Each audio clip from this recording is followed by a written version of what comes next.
tall Tex. I heard the sound of the hammer. Whoa, whoa, the hammer. He took a 10-pounder hammer and a piece of rail and laid them along that Apache trail.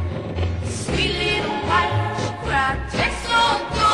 He kept us swinging and a hammer driving by his back. So I heard the sound of the hammer. Whoa, whoa, the hammer.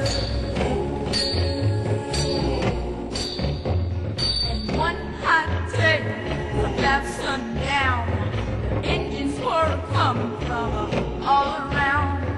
Tex took his hammer in his hand, pumped those engines like a bloody man. Sweet little wife, she cried, Tex, don't go. He kept us swinging down a hammer driving by his back. So I heard the sound of the hammer. Whoa, whoa, the hammer. It was the bloodiest battle that a man ever seen. You could hear that a hammer back in New Orleans as he slayed all the savages and laid them to rest and carved their names upon his chest. The sweet little wife, she cried, Tex, don't go.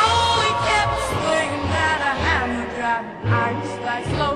I heard the sound of the hammer. Whoa, whoa, the hammer.